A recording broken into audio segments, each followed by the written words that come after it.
Ikaw, habang kumakain tayo. Sige. Ah, Pinaliligaw. Wala na nga. Mababakot na araw. Ngayon na nga po, tinignan niya. Oh. Sabi niya, maganda nga daw manukan. Kaya pala nasabi mo gusto mo mag-alaga ng manok. Oo. Kasi Ngayon, ang suggest sabi niya, mag-alaga daw ako ng manok. Sabi ko, gusto ko yan. Kasi at least, parang bangko. Mali ba? Kinikita mo, nabukas sa pagkain ng manok. Oo, nag-iipon ka. Gusto ko nga sana dito sa mismo sa ano ni tatay. Kasi ang tao, ilag kay tatay garan. Pag doon kasi nakarap sa akin, titirahin niya na nakawin. Para nakikita niya. Oo, sabi ko, sagot ko yung mga, Dito sa loob eh. o yan, dyan, o. Yung mga galawa sa loob eh. Ayaw kong kahoy. Sabi niya, ano gusto mo bakal. Kasi welding man siya eh. Nagwe-welding siya ng mga mga pinto, bintana, sa building. Hanatin siya ng aroma, katuparan, helping, pag may mga ano siya, pagawang mga bakal. Maganda yan. Opo, yung po nga niya. Siyempre, tikman mo. Sarap. Ito matabang siya pero may keso. Ito may asukan. Tapos, ngayon, hindi ako kayo suggest kay tatay. Gusto ko, pag nagmanok ako dito, kasi ilag ang tao sa kanya. Pag sa akin kasi titirahin niya na nakawin eh.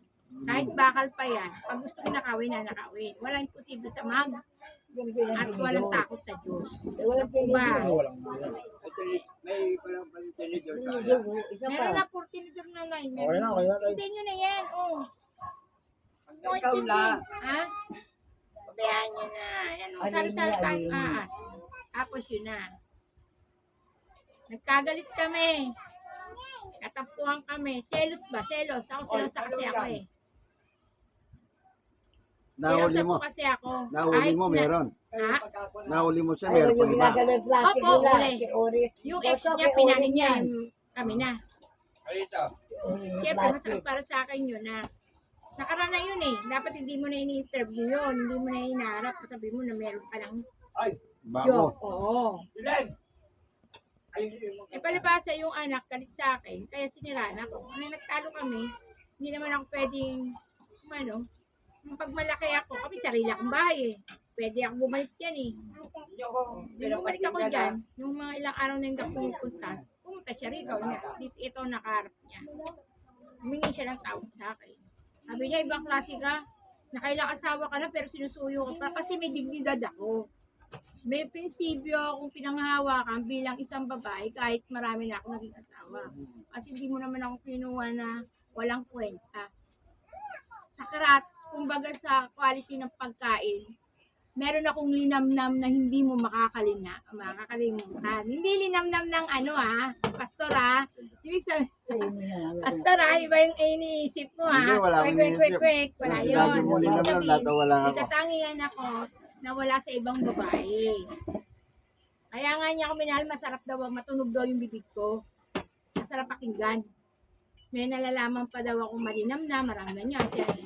Yun ang sabi sa kanya. Naininamnam ako kasi sa mga babae. Dahil nakarami na akong asawa, ano pa raw ako. Sinusuyo pa. Kumbaga sa may asim pa. Sa asim, merong asim. Kung asim lang, pastor. Kaya lang, wala na nga ako sa ganun. Ang gusto ko na lang kasi yung sharing. Kung ano yung problema ko. Kung ano hindi natin napapagkasundan, kung ano yung ayaw mo, ganyan. Yun lang. Kasama sa buhay, ano? Opo. Hindi naman din po pwede na paggalit na, forever nang galit. Tama. Break na agad. Siyempre napapaganoan niya, naiisip niya rin na, bakit ko nga ba susundin ang anak ko? May sarili akong buhay. Matanda na ako, gusto kong maging masaya. Tama. Yun ang sabi niya sa akin. Ikaw lang naman kasi sunod-sunura ka, nag-iisa lang ang anak mo. Pa-under ka. May sariling pamilya yan eh. May anak, lalaki na ng anak. Ikaw, wala ka ng asawa. Hindi naman kita papatula kung may asawa kayo. Tanda ko mapatol na may asawa. Gusto ko yung single, dedo asawa, byudo, ganun. Yun ang mga gusto ko. Kahit matandang binata, gusto ko. Basta walang sabi. Para masarap lumakad nang wala kang kinatatakutan. Tama. Tama yun. So, sa madalit salita, nagkasundo na kayo uli. Nagkabalikan kami. Pero sabi ko, hindi mo ako pwedeng harangin kung ayaw ko matulog sa'yo. Kasi ito nga ang binapatayan ko bahay ko. Nung araw, sabi mo, kailangan yung sweldo mo kalahati sa akin. Ano, meron bang binibigay yung kalahati? Binibigay? Yung kalahating kita. Kalating kita. Wala po akong binibigay na kalating kita. Hindi siya. Ay, yung ano, binibigyan, niyabutan niya ako. Hindi ba sabi mo nung sa kanya, kailangan yung kalahati ng kita mo sa akin, kapo, di ba? Opo. Binibigay Sa naman jowa niya. ko yun. Eto wala pa kasi nagsisimula pa, hindi mo pwedeng ganunin eh. Kasi inaaral ko pa nga yung ano niya eh. Okay. Yung bago eh. Inaaral ko pa siya, hindi ko pa siya pwede. Oy, pengi ako ganito. Oy, wala. Siya mismo nang bibigay, nag-work ka sa tatay, binigyan ako 1,000 eh. Fine. Chef, tanggapin mo, hindi mo hiningi eh. Tama po ba? At least nalalaman niya, mga nakikilala bata, sa mga tao ko na hindi ako Mga bata. mayroon. Pag may kita ka, Ingat kayo. kasi alam niya madiskarte ako. Ganun. Kaya kahit hindi niya ako ano eh, basta sabi Mga niya, bata. "Ma, at hindi ka pumupunta sa shop, kumain ka na ba? Punta ka sa bahay, may pagkain ako tinira sa'yo, minuto ka ng ulam, paborito mo yung prito manok at saba." Ganon. Hindi, pupunta ako, kaya lang mamayang hapon na. Bakit? May Bible pa kami ni tatay. Makabaso sa kanan din. Sinasama niya na ako sa shop kanina eh.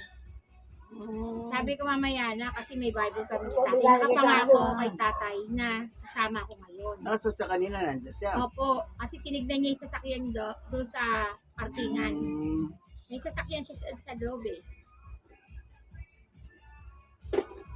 Mabait ba ako sa mabait? Sa tingin mo? Mabait po, kaya lang nadalala siya ng ugali ng anak. Ay, bigyan niya ako tubig mainit, matamis. Ano ba to? Sobrang tamis. Maiba, sabi ko, maiba naman. May sakit si Hokas ng kaso. Kala ko nga na-lepto ako eh. Kasi bigla akong breakdown eh. Pero wala naman. Ano lang talaga, nasobra sipag. Umanilikod yung nagkapilay. Ba't sinabi mong na-lepto ka? Para, kasi bigla akong nilagnat tsaka nanginig eh. Eh yun ang sinyalis ng lepto eh. Yung nanginginig, yung nangangatal po ang labi. Sumuong ka ba sa baha nang nagkaroon ng malaking baha dyan? Pero, wala nga kasi, yun ang sabi sa akin ng ating doktor. Karamdaman mo muna sarili mo. Pag sa magdamag, at hindi ka tinigilan ng lagnat, tapos nanginginig pa rin ang labi mo, at para ka nang tinikirikan ng mata, yung pataas mong gumagana na yung mata mo, Oo. huwag mo na hintayin lalong tumas yung mata mo, at yung gumagalaw-galaw na yung mata mo, nararamdaman parang nahihilo ka na hindi mo maintindihan, at nanginginig yung labi mo. Nangangatog yung mga buto-buto mo.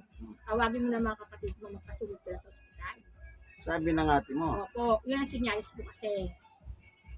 Kaya wala naman ng Diyos, hindi naman ako ginanon. Kaya lang, yun nga, yung likod ko nga, sa sobra sa buhat. Sobra na ako sa buhat. Bili ka mo doon. Yung cycle mo doon. Hindi mo Nasobra na ako sa buhat. Kaya nagpa-hirot ako 3 beses.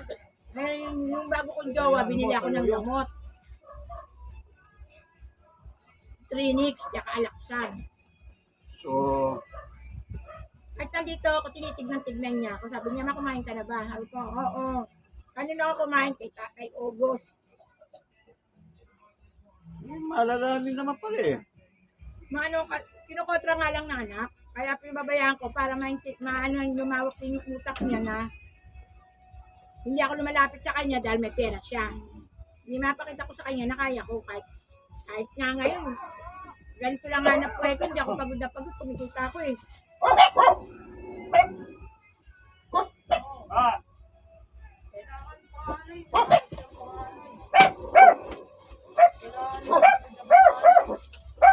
Ano na? Ang panganay, hinahanap. Ha? Hinahanap ng nurse. Kasi yung kapatid ng pasyente. Hinahanap ka yung nanay, ano? Anak? Panganan. Panganay daw, hinahanap ka yung panganay. Panganan ng mga doktor. Panganay na anak? Ano ba panganay Kapatid, na anak? kapatid. Michael. Anong hinahanap niyan? Hinahanap daw ng pasyente yung panganay. Hinahanap ko ng ng mga nurse. Nasaan doon yung kapatid ng pasyente. Iiwan nila, walang bantay yun mamaya. Baka mamaya bigla nang tingnan. Ba't hindi namin yan? Kapag na naman nakatate mo? Ha? Wag mo na kayo umiiyak. Wag mo na kayo umiiyak. Ano ba kalagayan ng papa mo? Kayong iyak. At ang merienda. Kasi ng Diyos. Amen. Samantaga sa inyo nyo.